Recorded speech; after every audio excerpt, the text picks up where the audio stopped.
Hello the student of class 10। দেখো তোমরা লম্ব বৃত্তাকার শঙ্কু অর্থাৎ কোষেটিকি 16 অধ্যায় 16 এর আগে ভিডিওতে তোমরা দেখেছ 7 পর্যন্ত। আজকের ভিডিওতে 8 থেকে আমি করে দিচ্ছি অঙ্কগুলো। অর্থাৎ 8 দাগে কি বলেছে দেখো, নিরেট শঙ্কু আকৃতি একটি কাঠের খেলার ভূমিতলের বেসের দৈর্ঘ্য 10 সেমি। খেলনাটির বক্রতলের প্রতি বর্গ সেমি 2.10 টাকা হিসেবে পালিশ করতে 429 টাকা খরচ পড়ে। খেলনাটির উচ্চতা কত হিসাব করি। খেলনাটির প্রতি তৈরি করতে কত ঘন সেমি কাঠ লেগেছে হিসাব করি। তাইলে দেখো এখানে কি কি দেওয়া আছে। এখানে দেওয়া রয়েছে যে বেসের দৈর্ঘ্য এখানে দেওয়া আছে, তাহলে ব্যাসার্ধ বের করে নিতে হবে প্রথমে। তারপর দেওয়া আছে যে প্রতি বর্গমিটারে 2.10 টাকা হিসাবে অর্থাৎ 2 টাকা 10 পয়সা হিসাবে পালিশ করছে।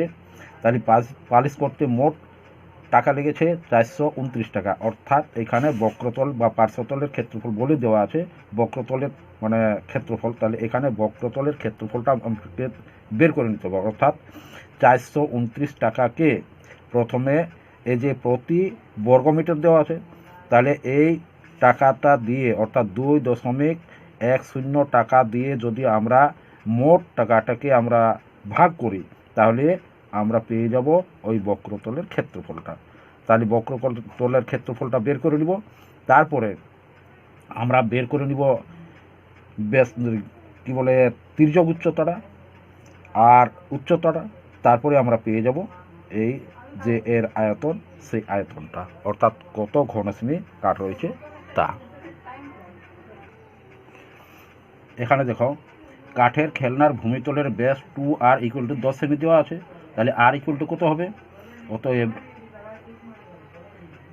r = 10/2 সমান 5 সেমি হবে।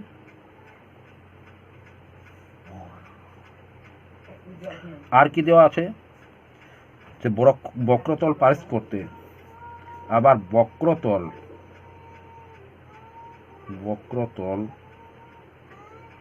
পালিশ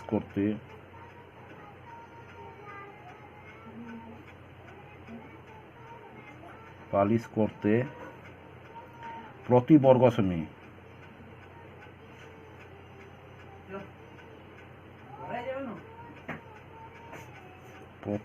সেমি 2.10 টাকা হিসাবে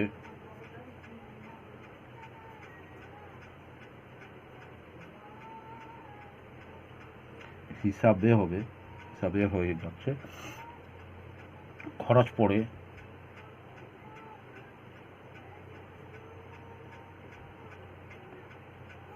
429 টাকা। অতএব বক্রতলের ক্ষেত্রফল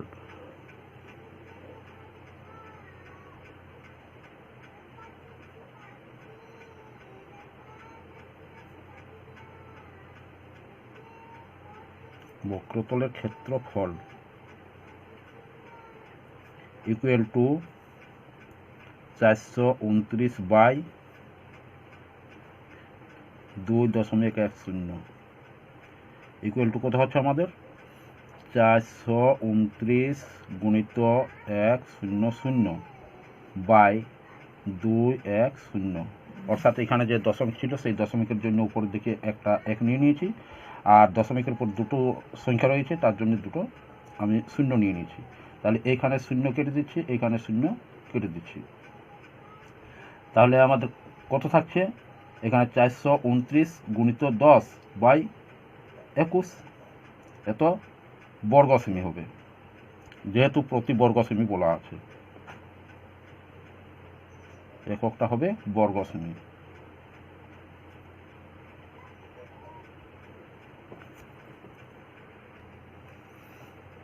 তাহলে দেখো এখানে 4 2 6 6 9 15।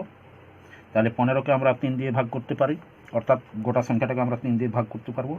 তাহলে এখানে 3 দিয়ে ভাগ করলে 3 7 21 হয়। আবার 3 দিয়ে কাটাকুটি যদি করা হয় তাহলে 3 একে 3 হবে, তাহলে এখানে থাকছে 1 অর্থাৎ 12, 4 3 12 হয়, আর এখানে 3 3 9 হয়। তাহলে আমাদের কত থাকছে? অতএব এখানে আমাদের থাকছে 143 গুণিত 10 বাই 7 এত বর্গ সেমি। তাহলে শর্তানুসারে আমাদের মানে বক্রতলের ক্ষেত্রফলের সূত্রটা কি বটে? বক্রতলের ক্ষেত্রফলের সূত্র পাই আর এল। তাহলে পাই আর শর্তানুসারে pi R L equal to এটা হবে আমাদের। অতএব দেখো মোট রং করা হয়েছিল এত বর্গ সেমি। তাহলে শর্তানুসারে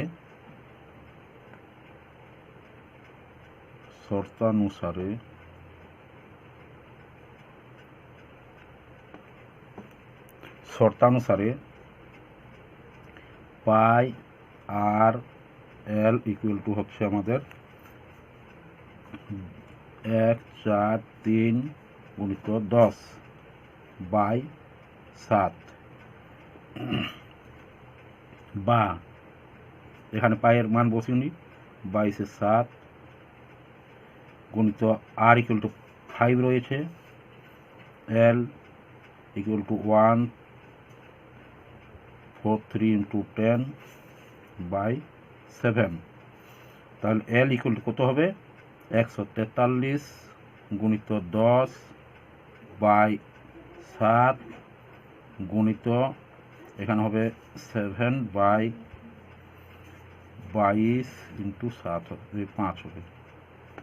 তাহলে কাটাকুটি করে নিই, সাথে সাথে কেটে যাচ্ছে, এরপর কেটে দিয়ে 11 দিয়ে কাটবে, 11 দুগুণে 22 হয়। তাহলে হচ্ছে 11 কে 11 অর্থাৎ 3 ভেজে যাচ্ছে, তাহলে 33 হচ্ছে, 3 11 33 হচ্ছে। তাহলে এরপর আমি 2 দিয়ে কেটে দিচ্ছি, 10কে 5 দিয়ে 10 হয়, তাহলে 5 5 কেটে যাচ্ছে। তাহলে এল ইকুয়াল টু কত হচ্ছে আমাদের? এল ইকুয়াল টু হচ্ছে 13 সেমি।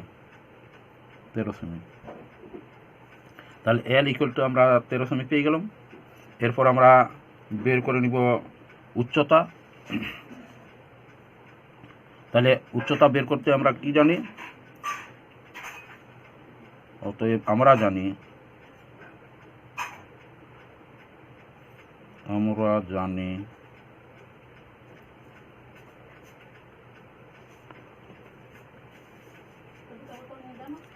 জানি কি জানি? L square equal to H square plus R square, বা এখানে এইচ এর মান বের করব। তাহলে এইচ স্কোয়ার ইকুয়াল টু হবে এল স্কোয়ার মাইনাস আর স্কোয়ার, বা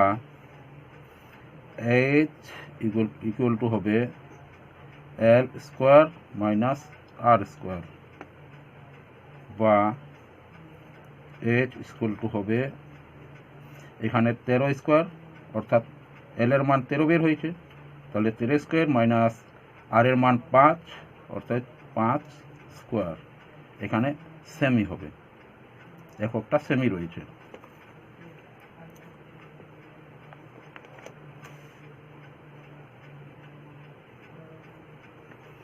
বা এইচ ইকুয়াল টু হবে 13 13 169 হয় মাইনাস 25, বা এইচ ইকুয়াল টু হবে 169 থেকে 25 বাদ গেলে 144 থাকে, তাহলে 144, বা এইচ ইকুয়াল টু হবে 12 semi.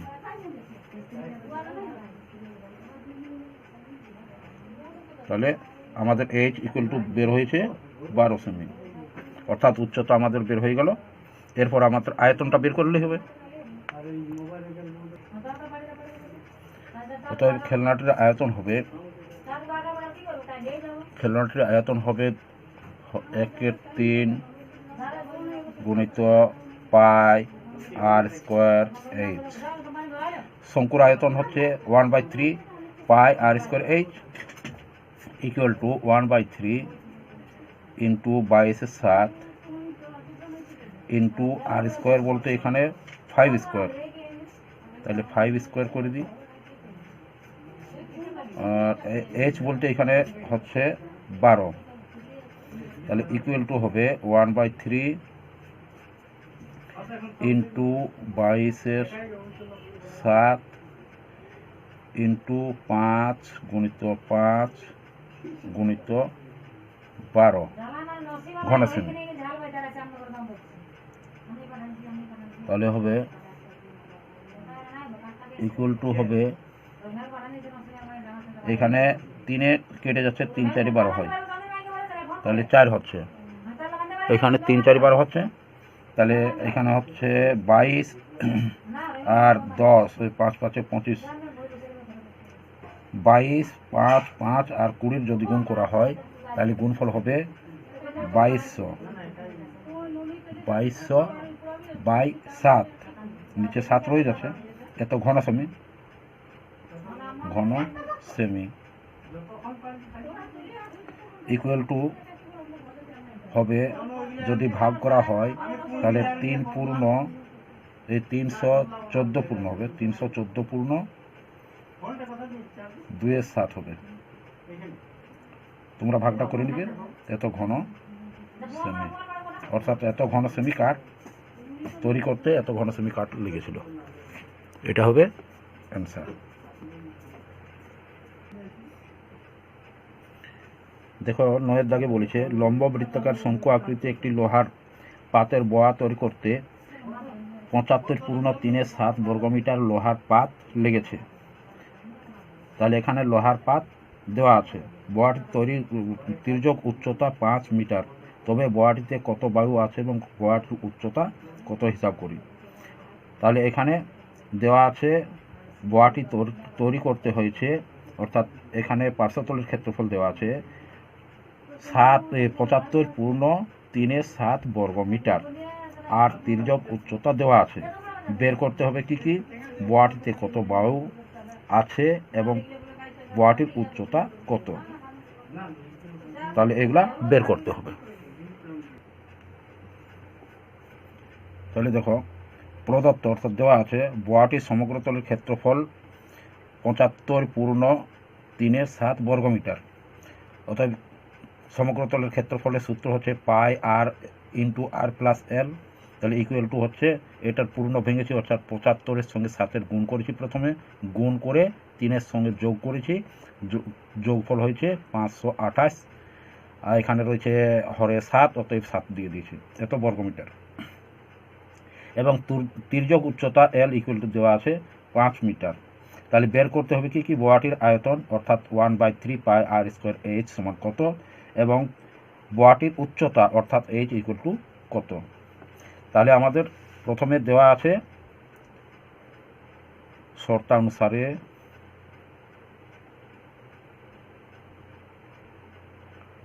শর্তানুসারে pi R into R plus L equal to 528/7,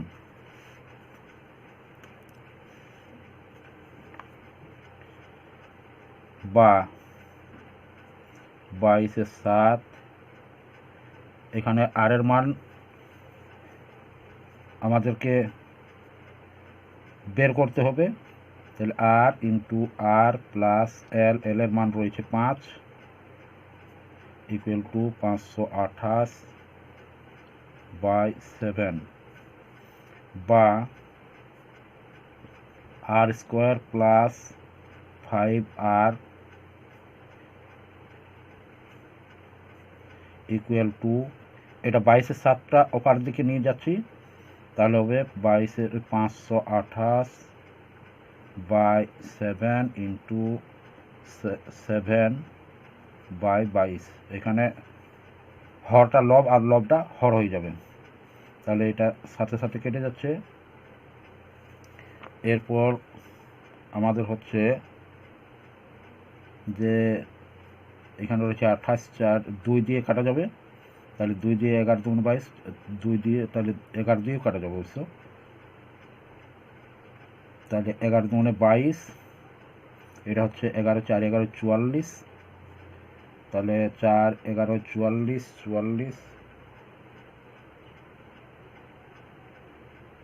তাহলে এখানে থাকছে 44 আর 8 52 হয়, তাহলে এখানে 8 আর থাকছে 88, তাহলে 88 হচ্ছে, তাহলে 11 দিয়ে হলে 8 11 88 হবে। এরপর 2 দিয়ে আবার কাটাকুটি হবে, তাহলে 2 দিয়ে হচ্ছে 24, অর্থাৎ 24 হয়ে যাচ্ছে আমাদের, বা R square plus 5r equal to 24 হচ্ছে, বা R square plus 5r minus 24 equal to 0, অর্থাৎ এখানে মধ্যসহগ করতে হবে। তাহলে মধ্যসহগ করে নিই এখানে, বা 3 8 24 হয়, তাহলে আর square plus 8r minus 3r, অর্থাৎ 8 থেকে 3 চলে গেলে 5 থাকছে, যেহেতু এখানে প্লাস চিহ্ন রয়েছে সেই জন্য বড়টাতে আমরা প্লাস চিহ্ন দিলাম, মাইনাস 24 ইকুয়াল টু 0, বা আর কমন নিয়ে নিচ্ছি এখানে, তাহলে আর প্লাস 8, এখানে মাইনাস 3 কমন নিয়ে নিচ্ছি, আর মাইনাস মাইনাসে প্লাস 3 8 24 ইকুয়াল টু 0, বা R plus 8 into R minus 3, অতএব ইকুয়াল টু 0, অতএব হয় R plus 8 equal to 0, R equal to minus 8। এটা সম্ভব নয়, যেহেতু এখানে ব্যাসার্ধ বের করতে বলছে, ব্যাসার্ধ ঋণাত্মক সম্ভব নয়, তাহলে এখানে নট ইকুয়াল টু লিখে দিলাম, যেহেতু ব্যাসার্ধ ঋণাত্মক হয় না তার জন্য আমি এখানে নট ইকুয়াল টু লিখে দিলাম। ওইটা তোমরা ভালো করে ধ্যান দিবে।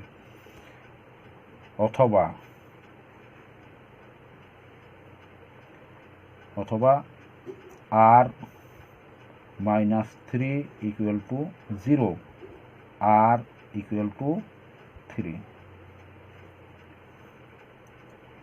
যদি তোমরা না করবে তাহলে এখানে আমি কেটে দিচ্ছি, দেখো আর ইকুয়াল টু মাইনাস 8 রাখো, তাহলে এখানে লিখতে হবে যেহেতু ব্যাসার্ধ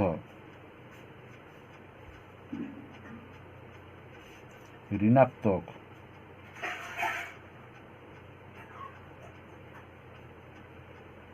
হয় না,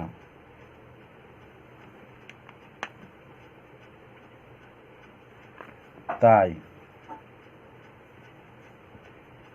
are not equal to minus 8, অতএব ব্যাসার্ধ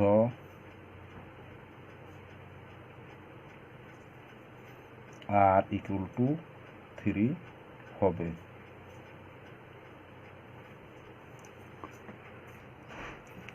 তাহলে আমার ব্যাসার্ধ বের হয়ে গেল, এল এর মান দেওয়া আছে, তাহলে উচ্চতাটা আমি বের করে নিচ্ছি।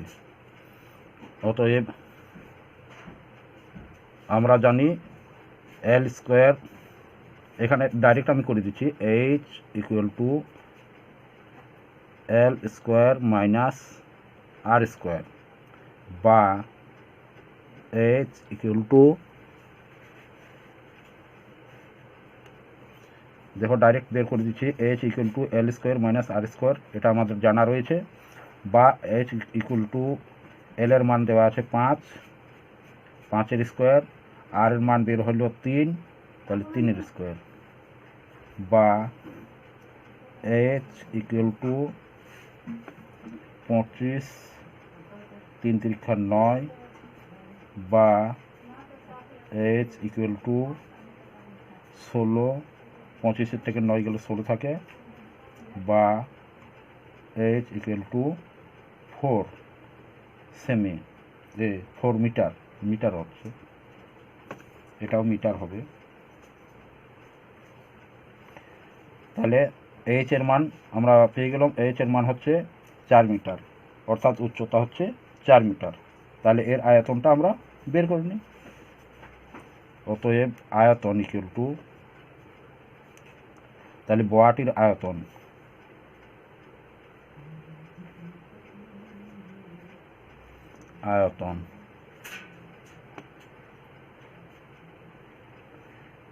ইকুয়াল টু 1/3 পাই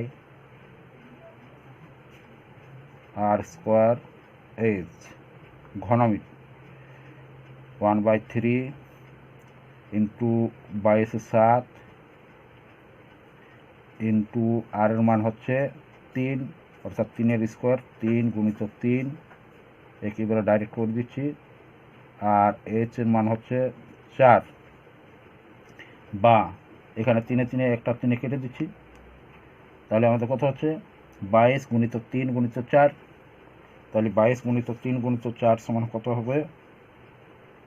এখানে হচ্ছে 3 22 66, 4 ছক 24, 4 হাত থেকে 2, 4 ছক 24 আর 2 26, অর্থাৎ 264/7। তাহলে দেখো বয়াটির আয়তন হচ্ছে এখানে 264/7 ঘন মিটার। তাহলে 264/7 অর্থাৎ 7 দিয়ে 264কে যদি ভাগ করা হয় তাহলে 37 পূর্ণ 5/7 ঘনমিটার হবে। অর্থাৎ বয়াটিতে বায়ু ধরবে 37 পূর্ণ 5/7 ঘনমিটার। এটাই হবে অ্যান্সার। আজ এই পর্যন্তই। এর পরের ভিডিওয় পরের অঙ্কগুলো তোমরা পেয়ে যাবে।